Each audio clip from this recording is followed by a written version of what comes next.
the last 11 games in the Premier League. How much sort of pressure and how much of a challenge is that now for your players and for them to live up to that challenge and try and deliver? I think that pressure is coming from the start of the season, but when we were in December, nobody talked about Champions League. It was like an impossible thing, and now everybody talked like, yeah, we have to get the Champions League.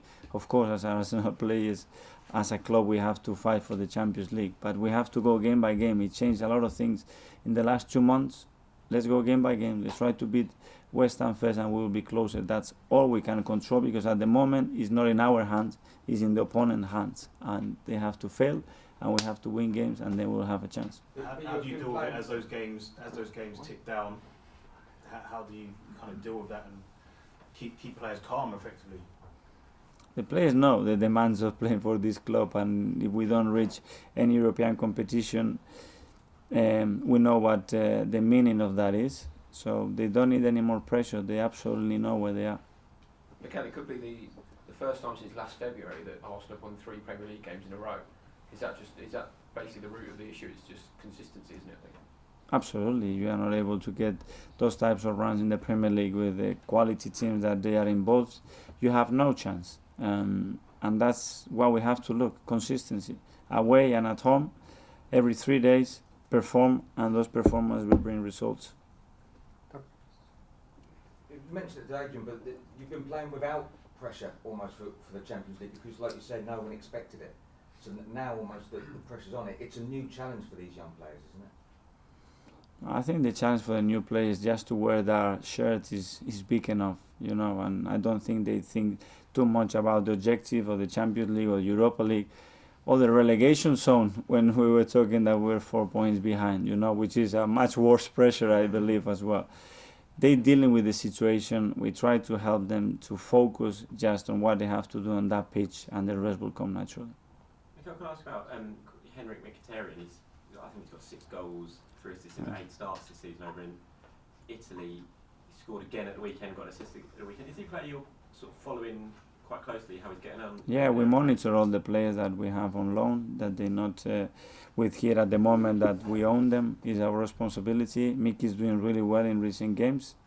We know the player he's been, we know his past, and we need to have all the information to make the right decisions in the future. Does he interest you as a potential player for next season?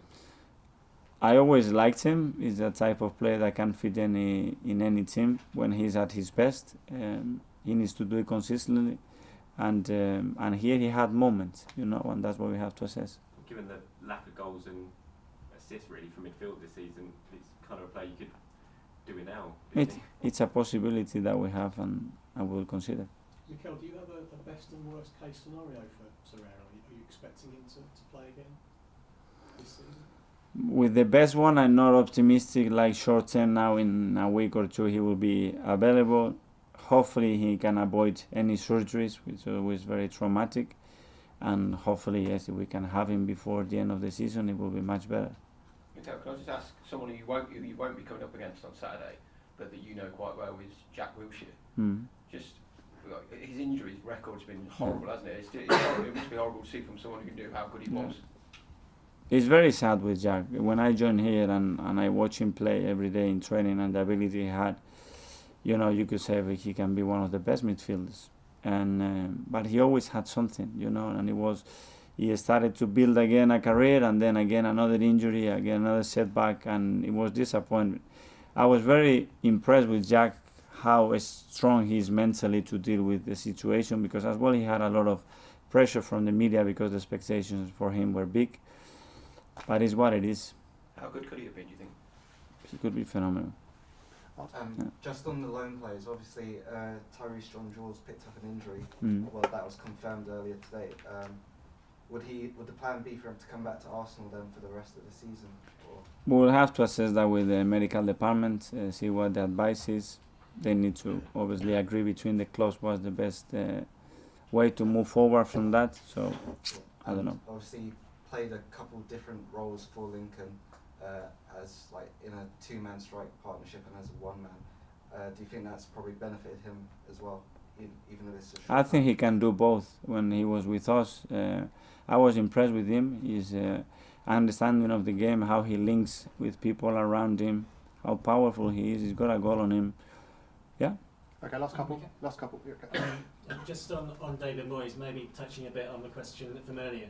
He's kind of got this reputation now as being a bit of an old school manager who maybe, rightly or wrongly, people will think he can't put a technical team together. Maybe he's not a modern manager as such. Is that fair?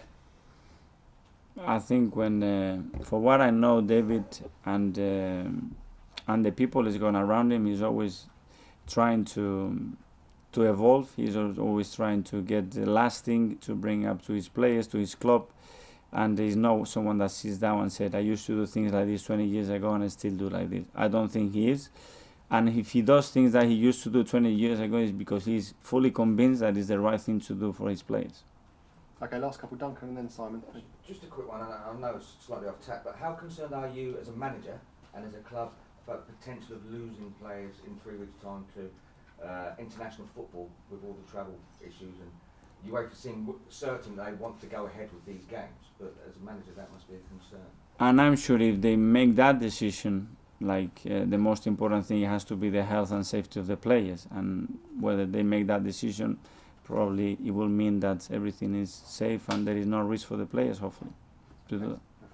Mikel, with Kieran coming back, obviously Bukayo has been brilliant at left back. What does that mean for his future in terms of where he fits in this team? Do you think he still needs to stay as a left back or further forward? That they have to compete, that they have to challenge each other and improve, and whoever is best will be in the position, which is a really good thing for the team. And with Bukayo, there's been a bit of talk that maybe he's in Gareth Southgate's radar for the England squad and playing internationally. Do you think he's ready for that step up, or do you think perhaps people need to calm down a bit with him?